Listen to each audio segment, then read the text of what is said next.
अध्याय 3. श्रीराम आणि परशुरामांची भेट.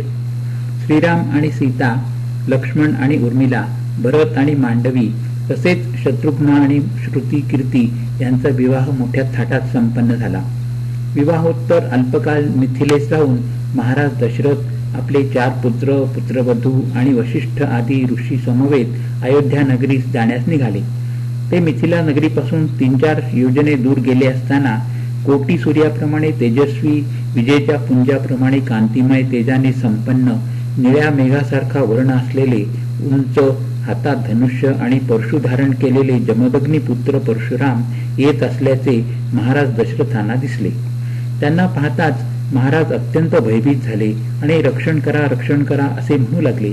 परंतु त्यांच्या म्हणण्याकडे लक्ष न देता क्रोधाने थरथर कापणारे परशुराम रघुश्रेष्ठ श्रीरामचंद्रांना निष्ठुरपणे म्हणाले, अरे अधम क्षत्रिया, तू राम या माझ्या नावाने मिरवीत आहेस. तू जर खरा क्षत्रिय असशील तर माझ्याबरोबर द्वंद्वयुद्ध कर. एक जुने जीर्ण शीर्ण धनुष्य तोडून तू उगाच शेखी मिरवीत आहेस. हे राघवा, या वैष्णव धनुष्यास तू दोरी लावलीस तर मी तुझ्याबरोबर युद्ध करीन, नसता आत्ताच मी तुम्हा सर्वांना ठार करीन. परशुरामांच्या या वक्तव्यावर पृथ्वी चळचळा कापू लागली आणि सर्वांच्या डोळ्यासमोर अंधकार पसरला. दशरथ नंदन वीरश्रेष्ठ श्रीरामांनी परशुरामांच्या हातातून ते धनुष्य हिसकावूनच घेतले. अत्यंत सहजपणे त्यावर दोरी चढवली आणि आपल्या भात्यातून एक बाण काढून तो धनुष्यात जोडला आणि म्हणाले, अरे ब्राह्मणा, माझा हा बाण अमोघ आहे, त्याचे लक्ष दाखव. आपल्या पुण्याने जिंकलेले लोक अथवा तुमचे 2 चरण यापैकी एक या बाणाचे लक्ष म्हणून तत्काळ सांग. यामुळे तुम्ही इहलोकी अथवा परलोकी कुठेही जाऊ शकणार नाही. रामचंद्र प्रभू असे बोलत असताना परशुरामाचे मुख निस्तेज झाले. नंतर पूर्वीच्या वृत्तांताचे स्मरण करीत ते बोलले, अहो रामा, तुम्ही परमेश्वर आहात हे मला आत्ताच कळले आहे. विश्वाची उत्पत्ती, स्थिती आणि लय यांचे कारण असणारे पुराण पुरुष भगवान विष्णू तुम्हीच आहात. बालपणी मी भगवान विष्णूंची तपाने आराधना केली होती. त्यावेळी प्रसन्न होऊन ते मला म्हणाले होते, हे ब्राह्मणा, तुझे महान तप सफल झाले आहे. माझ्या चैतन्याच्या अंशाने तू युक्त झाला आहेस. तुझ्या पित्याचा वध करणाऱ्या हयहय व श्रेष्ठ कार्तवीर्यास ठार कर. नंतर 21 वेळा सर्व अधम क्षत्रियांचा वध करून संपूर्ण पृथ्वी कश्यपांना दान देऊन शांती धारण कर. त्रेतायुगाच्या प्रारंभी मी दशरथ पुत्र होऊन श्रीराम या नावाने जन्म घेईन. त्यावेळी सीता या माझ्या शक्तीसह मला तू पाहशील. त्यावेळी मी पूर्वी दिलेले तेज तुझ्याकडून परत घेईन. यानंतर तू तपस्या करीत कल्पांतापर्यंत पृथ्वीवर राहा. असे सांगून भगवान विष्णू अंतर्धान पावले होते. परशुराम पुढे म्हणाले, हे रामा, ते विष्णू तुम्हीच आहात. तुमचे तेज जे माझ्याकडे होते ते तुम्ही परत घेतले आहे. हे प्रभू, तुम्हाला मी विष्णूंच्या रूपात ओळखले आहे, त्यामुळे माझा जन्म सफल झाला आहे.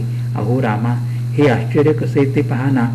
पाण्यापासून पाण्याचा जसा फेसाचा समूह, अग्नीपासून अग्नीवर जसा धूर उत्पन्न होतो आणि त्यालाच झाकून टाकतो, त्याचप्रमाणे तुमच्याच आधाराने असणारी माया तुम्हाला विषय करून नाना प्रकारचे विचित्र कार्य निर्माण करते आणि तुमच्या सत्य स्वरूपाला झाकून टाकते. जोपर्यंत मानव मायेने झाकलेला असतो तोपर्यंत तो तुम्हा जाणत नाही. अविवेकामुळे उत्पन्न झालेली ही अविद्या जोपर्यंत सखोल विचार केला जात नाही तोपर्यंत ती टिकून राहते. अविद्येमुळे निर्माण झालेल्या देह इत्यादींच्या समूहामध्ये प्रतिबिंबित झालेल्या चित्शक्तीलाच जीव असे म्हटले आहे. जोपर्यंत हा जीव मन, प्राण, बुद्धी इत्यादींच्या बद्दल अभिमान धारण करतो तोपर्यंत तो कर्तृत्व, भोक्तृत्व, सुख, दुःख इत्यादी भोगतो. वास्तविक पाहता आत्म्यास जन्म, मरण, संसार इत्यादी कोणत्याही अवस्था असत नाहीत. बुद्धी ही अविद्येचे कार्य असल्याने तिच्या ठिकाणी सुद्धा ज्ञान शक्ती असत नाही. अविवेकाने ते दोन्ही एकत्र करून मी संसारी आहे असे मानून जीव कर्म करण्यास प्रवृत्त होत असतो.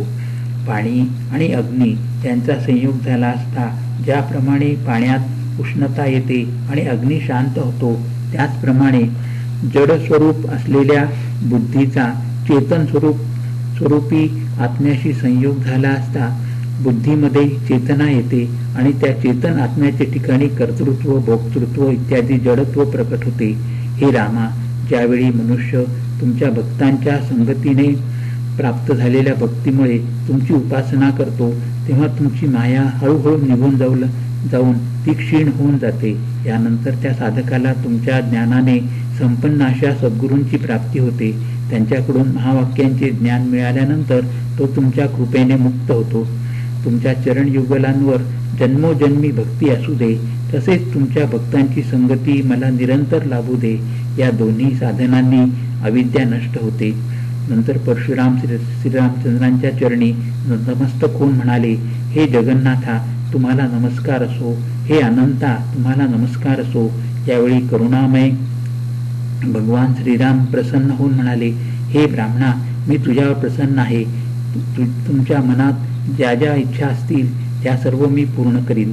त्यावेळी अत्यंत आनंदित मनाने परशुराम श्रीरामचंद्र प्रभूंना म्हणाले, हे मधुसूदना रामा, जर तुमची माझ्यावर कृपा असेल तर मला निरंतर तुमच्या भक्तांची संगती प्राप्त हो आणि तुमच्या चरणकमलांवर माझी अखंड भक्ती असू द्यावी. एखादा पुरुष भक्तिरहित असून सुद्धा तो जर या स्तोत्राचे पठण करील तर त्याला सर्वदा तुमची भक्ती प्राप्त हो. तसेच त्याला ज्ञान सुद्धा प्राप्त होऊन त्याला अंतकाळी तुमची स्मृती राहो. असेच होऊ दे, असे श्री रघुनाथांनी म्हटल्यानंतर परशुरामांनी श्रीरामांना 3 प्रदक्षिणा घालून नमस्कार केला आणि त्यांच्या आज्ञेने महेंद्र पर्वताकडे निघून गेले. श्रीराम जणू मृत्यूच्या मुखातूनच परत आले आहेत असे वाटून महाराज दशरथांनी अत्यंत आनंदाने श्रीरामांना वारंवार आलिंगन दिले. त्यावेळी त्यांच्या नेत्रातून आनंदाश्रू वाहू लागले. यानंतर महाराज दशरथ सर्व लवाजम्यासह स्वस्थ चित्ताने अयोध्या नगरीस पोहोचले. महाराज दशरथ आपल्या 3 राण्या, 4 पुत्र आणि 4 पुत्रवधू यांच्यासह आनंदाने जीवनाचा आनंद घेत राज्यकारभार उत्तम प्रकारे चालवित होते. परंतु त्यांना आता आपल्या राज्याचा भार श्रीरामांवर सोपवून आपण विश्रांती सुखाचा लाभ घ्यावा असे वाटू लागले होते. श्रीराम